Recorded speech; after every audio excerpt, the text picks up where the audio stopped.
Here we go, guys.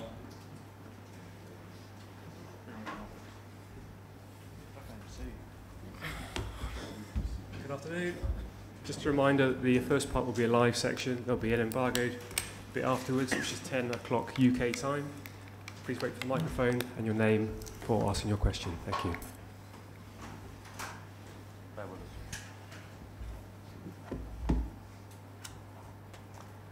Jesse, nice to see you. It's Rob Dorset from Sky Sports News. How are you doing?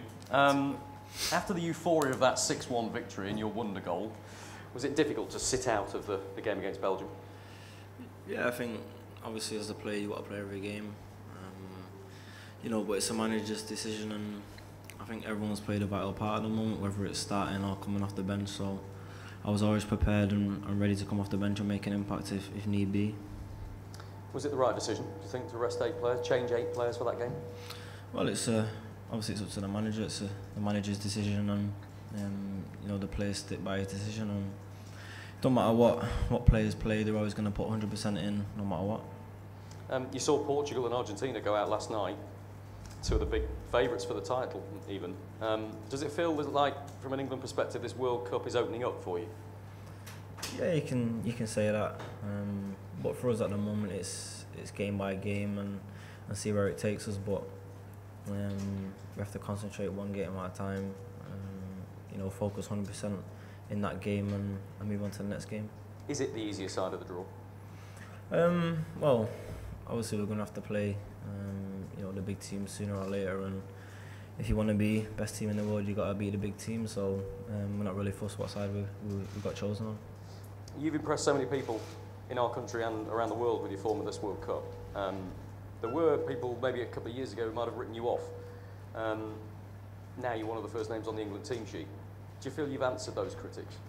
Yeah, definitely. I think, you know, for me as a personal player, you know, it wasn't right for me to read, you know, too much what was happening on the outside, and I just wanted to concentrate on my football, and whatever game time I got, had to make sure I did well, and I got a lot of game time, you know, this season, and you know, scored goals, made assists, and you know, as soon as you do that, like I said, England will come calling, and you know, I've done more for England as well, so I've got to carry on this form. And that goal you've scored England's best goal at the World Cup so far. How was that? How did that feel to score like that in a World Cup? Yeah, it's an amazing feeling. Of course, I know my family was proud of that, and you know, we play for the country, so no matter what game it is, you know, we're always going to put 100% in, you know, for the country and do the country proud. Have you had a dream where you're lifting that World Cup? Of course you think about it, but you know, we can't get too carried away at this current stage. You know, Colombia's a tough side, and you know, we'll have to you know, be on our best on the day to do the job and move on to the next round. You had a closed training session this morning. We weren't allowed to come along because you were working on tactics and stuff, but this is the time before the Tunisia game where the manager told you the starting 11. Has he told you this time? No. Honestly? No, I swear, yeah. No, not yet. Obviously the tactical work's very important, and you know, we work on it in training, so every player gets an idea of what we need to do. What specific threats do Colombia pose? No, I think you know, they're a great side. They're a tough side, physical side. You know, so we're aware of that, but you know, our qualities and our threats, you know, could pose them problems as well. He didn't have much of an impact. He had a difficult time when he was at Manchester United, Falcao. But you were there, one of the youngsters when he was there. What impression did you get of him then? No, a great finisher. I think in and around the box, you know, in the penalty area is lethal, and you know, we'll be aware of that. But you know, we've got the men to deal with that. Can I ask you about penalties? If you want, yeah.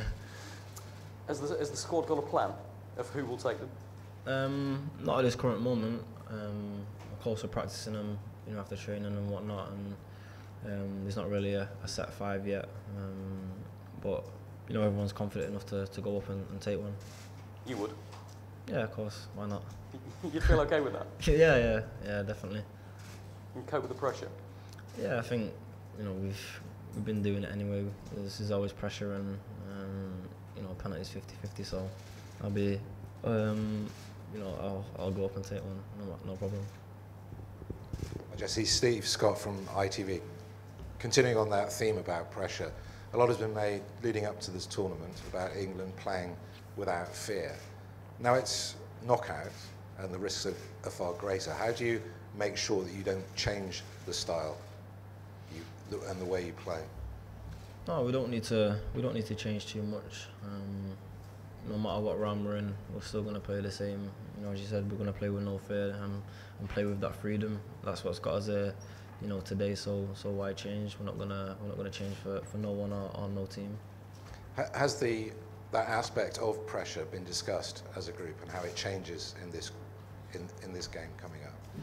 Not really, no. You know, for us, it's just another game that we need to win. So, you know, like I said, this week we'll do everything we can, you know, to work out the opposition and what's best, you know, to beat them. So it's just another game for us. Just one on penalties. What's the most difficult part, do you imagine, about taking a penalty? Say you had to do it on Tuesday. Is it the execution itself, or is it managing the time leading up to the execution? I think everything involved, you know, going into a penalty shootout is vital. You know, like I said, we've been doing different scenarios in training, you know, to prepare us for them moments if need be. Jesse, David Ornstein from the BBC. The waiting is now almost over. There's no margin for error now. This is it. Lose and England are going home, win, and the first quarter-final since 2006. Are the players aware of the magnitude? Are you ready for this huge opportunity? Yeah, I think everyone's excited, you know, more than anything. It's a great chance for us as players, you know, to really go far in this competition, and we believe in ourselves that we can do that. You know, like I said, at this moment in time, it's game by game. We prepare for every game. Every opponent is different, so you know, we go into the game same mindset and same goal. How unthinkable is the prospect of going home on Wednesday? Yeah, it would be disappointing, and you know, we know as players and staff, we know it would be disappointing. So we've got to go out and play with no fear and play free. You know, enjoy the occasion, enjoy the moment, and get the victory. Do the England players feel that they've reconnected with the public after so many years of disappointment?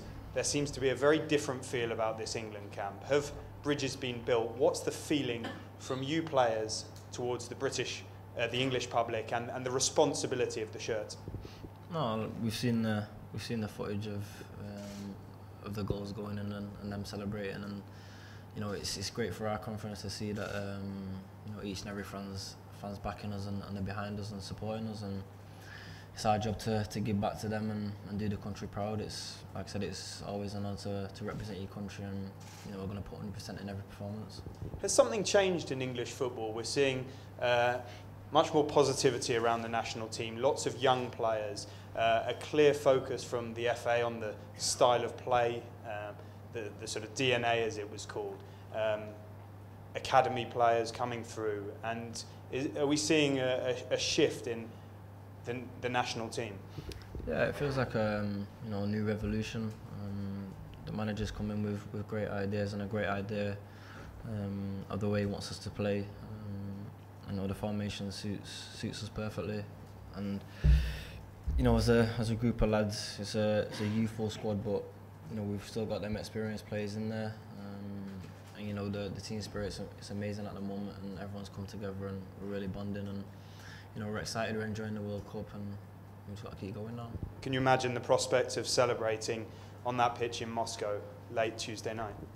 Yeah, definitely. It's, you know, to get to into the next round will be amazing, and you know, as long as we know that everyone's behind us, backing us, you know, we'll do the job on the pitch for them.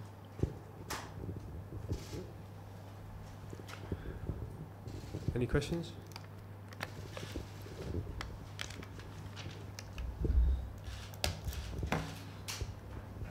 Hi Jesse, you're seen as sort of the embodiment of this sort of newfound positivity and fun in the England squad. Are you aware of that, and that sort of people are looking at you as the sort of the joker in the pack, sort of in training and on social media and stuff? Are you happy to sort of be that sort of personification of this new? Yeah, I mean, I think You know, every player, you know, brings different characteristics to the squad. You know, and that's a good thing. It's a good mix. It's a good bond of different characteristics. But you know, like I said, we all get along. We all know the job at hand, and the main job's to win matches. Hi Jesse, we touched earlier on how you've maybe proved some critics wrong with your own development over the last couple of years. I want you to talk a bit about what sort of an influence Jose Mourinho's been on you at United, and how you feel your game develops under him, and what sort of a figure he's been for your career. Yeah, he's been great with me.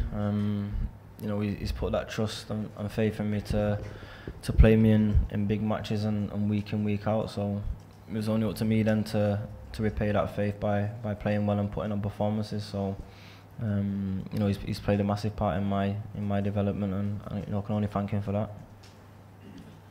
Jesse, there's a lot of talk about playing with freedom and that you have quite a free role in the team. What does that actually mean practically? Does it mean you have a little bit less defensive responsibilities? What does it mean for you? No, it's still defensive responsibilities. I mean, when you play in midfield, you know, you attack and defend. It's part of the job. So, I mean, when we're in possession, it allows me to get further forward. It allows me to get beyond the striker a bit more and get into goal scoring opportunities. Yep. Just here. Hello, Miguel Angel Moreno for the Spanish news agency EFE. I would like to know, there's a lot of Colombian fans in Russia these days, and I would like to know if you think you're afraid of some kind of threat to you. I mean, in the game is going to have more support for Colombian team than yours.